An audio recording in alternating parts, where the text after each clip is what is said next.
Ito po ay pagkain namin, kasama na po yung panday.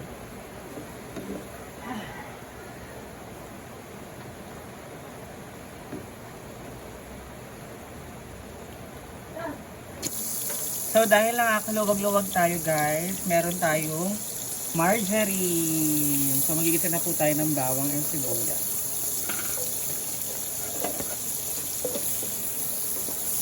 Laulan mo naman.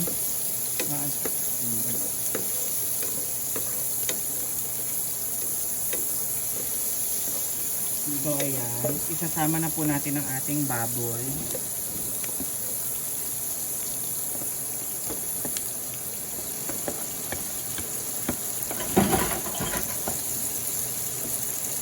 Piprituhin at papalabasin lang po natin ang natural oil ng baboy.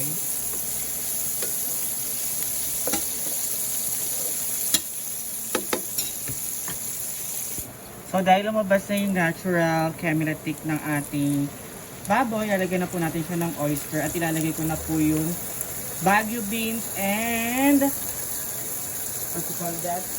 Carrots para at least maluto siya ng sabay. Kasi di ba sila yung matitigas na gulay. So isasabay ko na din siya dito sa gisa. And guys, hindi ko na po pala na-videohan. Kapag nagigisa po pala ako ng bawang, sibuyas at saka na may baboy, isinasabay ko po yung paminta. Ano ba yung mga langaw? Para at least bongga siya. And then, pakukuluin ko lang po ng onte. Tapos halagyan ko po siya ng slight water para hindi po siya, hindi po siya madadry.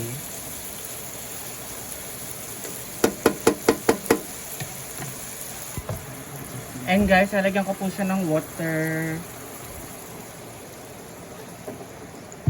Ma'am, Nilagyan ko po ito ng water.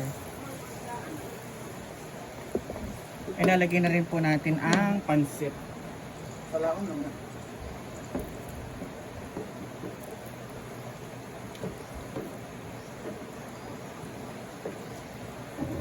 Ano kayong ano? Ano yun? Liquid seasoning. So nilagay ko na po yung pansit.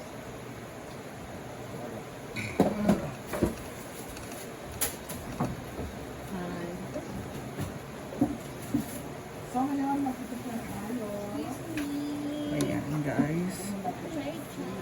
Ang bango.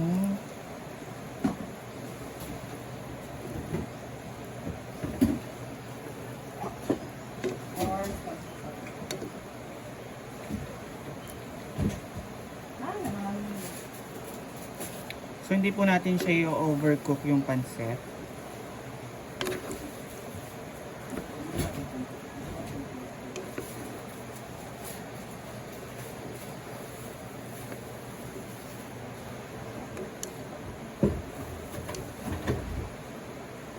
Diba? Perfect.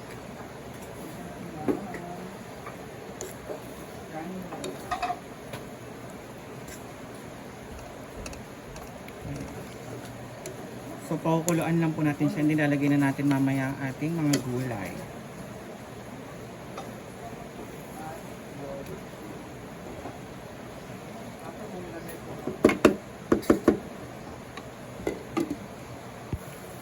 Lalagay na po natin ang ating bell pepper and also cabbage. Ayan. Kasi guys, maluluto na siya. So, kasabay natin maluto yung cabbage.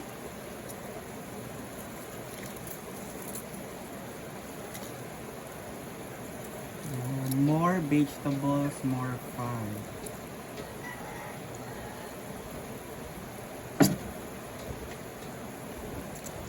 Ay, nalagyan. So, haluin natin siya para hindi siya dumikit sa ilalim.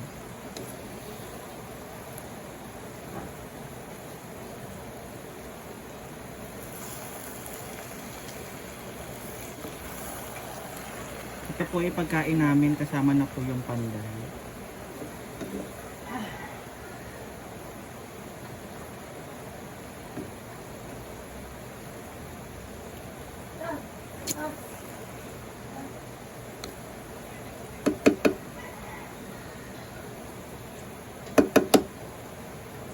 Diba? Ang perfect.